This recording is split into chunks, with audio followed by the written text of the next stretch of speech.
Coach, you just touched on it, and I talked to you a little bit about this before, but you know, the arena is a tough place to play, and both you guys have experience in there. What do you say to the fans? I know everything's kind of up in the air. Is it be patient with us and we'll have good things, or is it come out in full force and fight with us to the very end? Well, no, we're going to do our best every day, you know. I mean, that's the one thing that you're getting, you know, when you take a look at myself, when you take a look at Steve. We're not going to take any shortcuts. Like I said, we don't know what we're going to work on tomorrow until we get through today. That's the way we'll approach it. We will be a close-knit group at some point. I can't tell you that it's going to be the first weekend because that takes time, you know. And I also made the comment that the American Hockey League by far is the toughest league in the world to coach. It really is. We all know that the NHL is the greatest league in the world to coach. The toughest league in the world to coach is the American League because at the end of the day, none of these guys really want to be here. None of them really think they should be here. Their eyes are always going to be to Ottawa.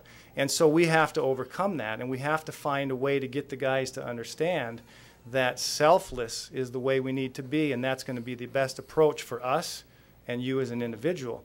But I can't sit here and tell you that we're going to get that through on the first day or the first weekend. We might, but I would be willing to bet that it may take some time, but at the same time it just might not. I don't know what the answer to that is. Although we will every day be pushing them in the right direction, you know.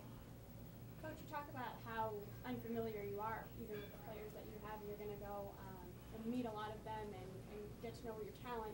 How do you expedite that getting to know you process? Well, I think it's really, I like it actually. In fact, I can take a look back. Last year at this time, I was hitting the ice for the first day with 23 17-year-old kids with the U.S. development team in Ann Arbor, Michigan. Not only did I not know anything about them, I couldn't even tell what they looked like because they were all wearing full face shields. So talk about, you know, being a little bit uncomfortable with what I had. But what I do know is over time, it all just takes care of itself. And once the puck drops and we start playing games and you start calling guys out for lines and penalty killing and power play and you start interacting with them, you just get to know who they are and what they're all about. And so over time, we together are going to have a vision for each kid. And that's one of the arts to coaching is that, you know, you have to treat them all the same, but they're all different. You know, and that's what we have to figure out, you know, which kids are a little more sensitive, which ones can take a little bit more. You know, sometimes you feel your kids are your low maintenance guys are actually your high maintenance guys, and that just takes time. But we'll figure it out. I couldn't tell you when that's going to be, you know, and it might be the first weekend, but it might not be. But we're here for the long haul. We're here for 80 games. We understand the passion of this community. We know what we want to do. We want to develop players for Ottawa, and we want to win. And we want to qualify for the playoffs, and we want to win a championship. And there's no reason we can't do all of those. What attracted you to the position, and likewise, Tom, what attracted Kleinendorst in hiring him for the position? Do you want to go first? Well, first of all, hiring the coach is the responsibility of Ottawa. And so we had very little to do with that, but we're very happy with what they've done. You must have like a little bit of say-so, or like at least a recommendation, or at least some advice. No, usually I'm trying to remember.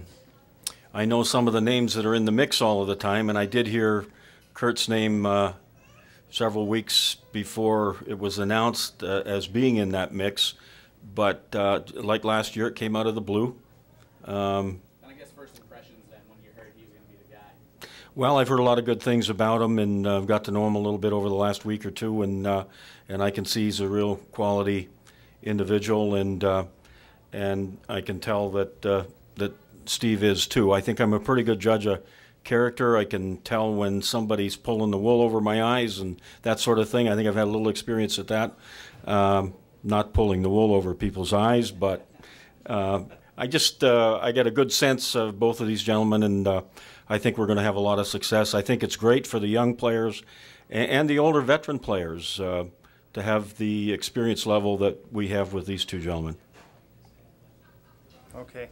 Yeah, and you know, just one thing I want to make perfectly clear here, and I have no problem standing up and saying we are going to represent the community well. I mean, that's the one thing at the end of the day. I think we will make this community proud, and you will be very happy with the job that we do. We're going to represent this community with class. We're going to compete. We're going to play hard. We're going to win hockey games. Bottom line, it's going to happen. Okay. As far as how this all came about, my situation was that after I returned last year from Belarus and we'd won the gold medal with the under-18s, I spent a little bit of time with my wife, and I just knew that, you know, I really thoroughly enjoyed the experience. But at the end of the day, I'd done pro hockey for a lot of years, I think 19, and I just knew that I wanted to get back to it. So I went back to Ann Arbor, Michigan, and I let them know that I was going to move on, and that there was really nothing out there at that time, but I had confidence in myself that I would land on my feet. And then I moved forward. And basically what happened is I got a call from Tim Murray one day, and his comments were, "Kurt, I'm just kicking the tires. Just wanted to know if you'd have any interest in possibly joining our organization in Binghamton." And I said, absolutely, 100%. And I just went in and interviewed, and the process took over. As far as Steve joining my staff, that's a little bit of a unique story, and I don't mind sharing it with you. I feel like I got the best guy, but I'm not going to lie to you. Steve wasn't the top guy on my list because I didn't even know he was available. And I had called Steve following up. I had a short list of candidates that I was going through the process with. And I called Steve to find out some information on a particular coach who I knew Steve had worked with. I will not share that individual's name, but Steve told me that he felt like he had just committed to another organization. In fact, he was relatively sure that he had, and he was right. And he said, but just by chance, if you had any interest, I'd certainly enjoy the opportunity to work with you and your staff in Binghamton. So that's how that all came about. And the moment Steve threw his name in the hat, it got real easy for me after that, you know. So I don't think there's anybody out there, there's any head coach out there that's got a better right-hand man in this league than I do. There's no question. And Steve, actually a question for you. As somebody who's played here in Binghamton, who's coached here in Binghamton, you mentioned you want to be a part of the community. What is the message going to be to the team when we figure out who that team is about playing here, and not only the responsibility of winning games, but what it means to actually be a Binghamton hockey player? Well, that's really easy. It's a small community. The passion, and Kurt's mentioned it a couple times, the passion that this community has for hockey in general, but for their team, there's nothing like it across the league, and I've been across the league a couple of times. And I think the guys that are back, the Cody Basses of the world will know that. Some of the young kids coming in, it will take them some time. It will take the veteran leadership to guide them that way. It'll take Kurt and I to hold their hand once in a while and guide them that way. But once they get out and once they play their first game, they'll find out. And then once they get out in the community, it will hit home. So it won't be an easy. It'll be a real easy sell. They'll get out. They'll like it. They'll love playing in the rink. As I said, I kid. You know, I'm kidding when I say the old barn hasn't changed, but the old barn's got a lot of character, a lot of charm, and a lot of good players have gone through here. And I think that'll, you know, that too, the history of the franchise with a number of great players going through this building and where they've gone on to is that little carrot that these young kids need. I mean, a hockey rink is a hockey rink. The size doesn't change. But what do you mean by the character of the old barn? And can you just kind of describe what you mean about playing in the arena and what you can pass on to somebody who's never set foot on the ice in the arena? Well, some of the kids will be in for a surprise. It sort of reminds me of the old building in Hershey, where there was a few of those old buildings. The old building in St. John's, Newfoundland, where the crowd is literally right over you. It's like, I don't know how to best describe it, but they're literally over top of you, and you're enclosed, and you can't get anywhere. Well, for us as a home team, that's going to be a tremendous advantage. For visiting teams, having come in here a couple of times with visiting teams, guys can get a little nervous in this building. One, because of the tightness. There's no corners. The corners are a little sharper than most.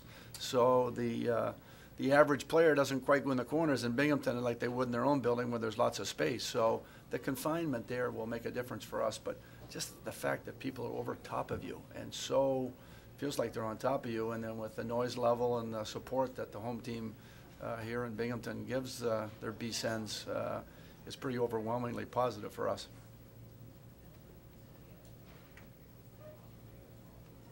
Anybody else?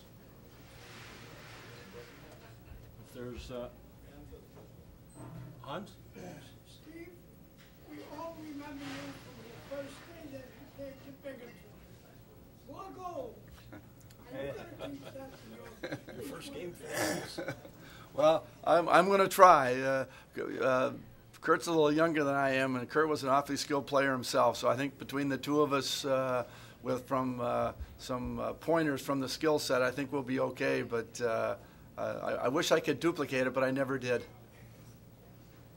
You will now. Thank you. Just waiting. Thank you. Thanks, Hans.